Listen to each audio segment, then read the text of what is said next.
Hi, it's your friendly ex-Muslim, Abdullah Samir. I have a story today about two relatively unknown souls, two young Saudi girls who decided it was better to take their own lives rather than return to Saudi. What could have motivated them to take such a drastic measure, to take their own lives?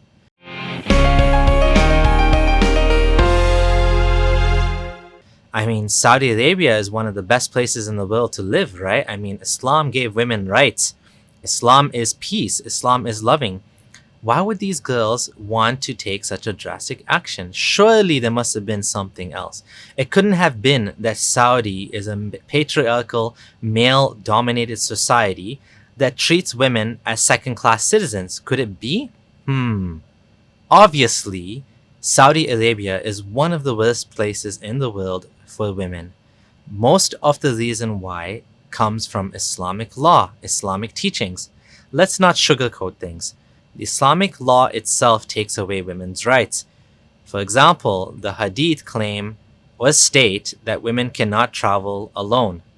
They need a mahram, so Saudi Arabia implements this rule.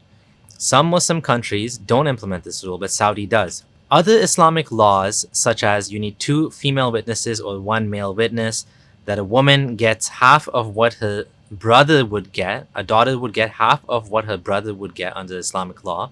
So if I have 4 boys and 1 girl, which I do, the 4 boys would get double the share, each of them, that my daughter would get. Yeah, that makes a lot of sense. No, it doesn't. I would definitely give my daughter the same amount as my sons. Why would it be any other way? Why should she have to depend on anyone else? So let's talk about these 2 young girls and let's remember them. Their names were Rotana Faria, age 23, and Tala Faria, age 16. They were Saudi citizens who had been living in the US for 2 to 3 years, right? And it was concluded that they actually committed suicide, right? The women's bodies were found in the bank of the Hudson in the afternoon of October 24th, in an area you would essentially walk right into the water. So it was clear that this wasn't an accident, right? They wore similar black leggings and fur-trimmed jackets, right? The bodies were identified as the sisters on October 27th. The sisters had said they would rather inflict harm on themselves or kill themselves rather than return to Saudi Arabia, sources in the investigation told detectives. They'd been living in a shelter-like facility in Fairfax, Virginia, Shia said. So, we do know that these girls were actually not wanting to go back to Saudi. We know that because they told people around them that they didn't want to go back. You see, Saudi is a sort of hell for women. It's definitely not an ideal place to live. It's definitely not where if you are born as a woman, you would want to live. If you're born as a man, sure, you get all these rights, all these benefits, but not as a woman.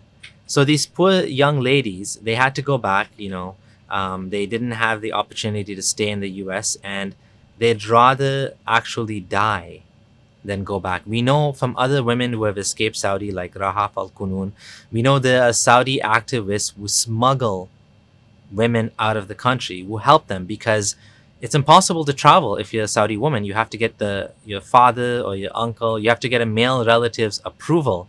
They even have an app. I don't know if the app is now canceled or gone, but at one point they even had an app where the father, the male relative, will get a message saying, request for travel.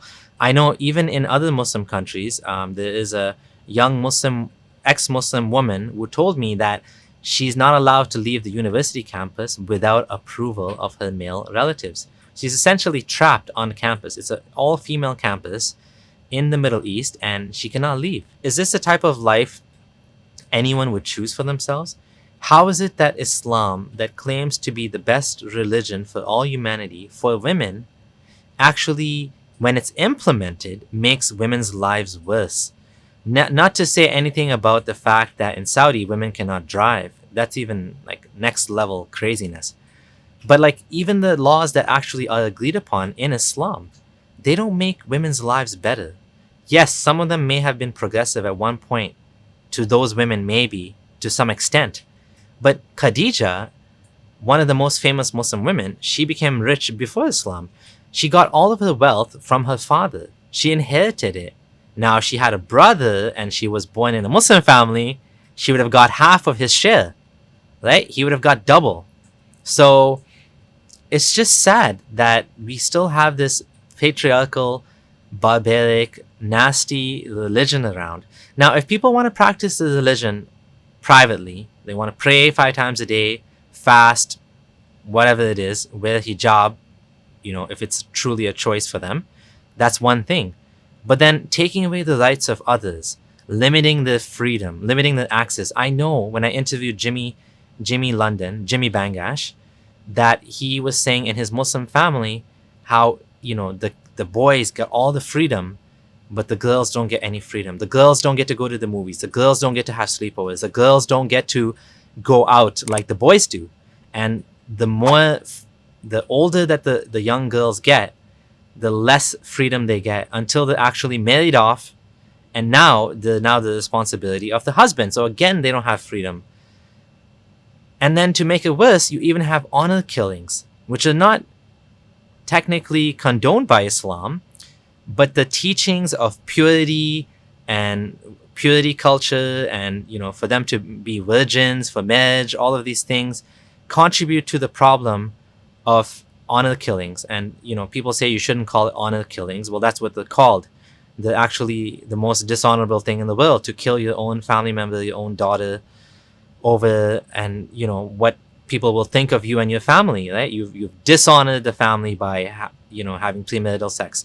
I remember there was a young lady that was desperately asking for help because she had a boyfriend and her family didn't know. She was in Saudi and she was trying to get help because she had premarital sex, and now her family was suspicious. They wanted her to go for a medical test. She was terrified that if they actually tested her, she would have ended up dead. Her father or her brothers would kill her own family members. So this is what, now, of course, Islam doesn't allow this. Islam does not allow vigilante killing of your family members. But how is it that this happens so often in Muslim countries, in Muslim societies? How is it that this concept of honor, of ghira, has been emboldening people to do this? I have other videos as well about other honor killing victims of Muslim families. It's such a sad thing. And so, obviously Islam is not good for women. Islam is not good for the world. These toxic teachings, whether they're mixed into the culture or they're part of the actual religion itself, they're not good for anyone.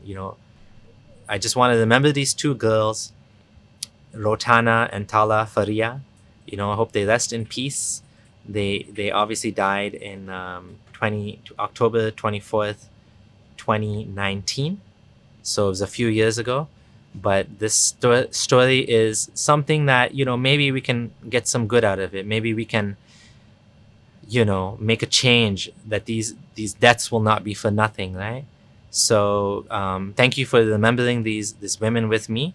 And if you like this video, do like it and subscribe if you're new here. Thanks for watching. Thanks for everyone who's continued to support me. This is your friendly ex-Muslim Abdullah Samir signing out.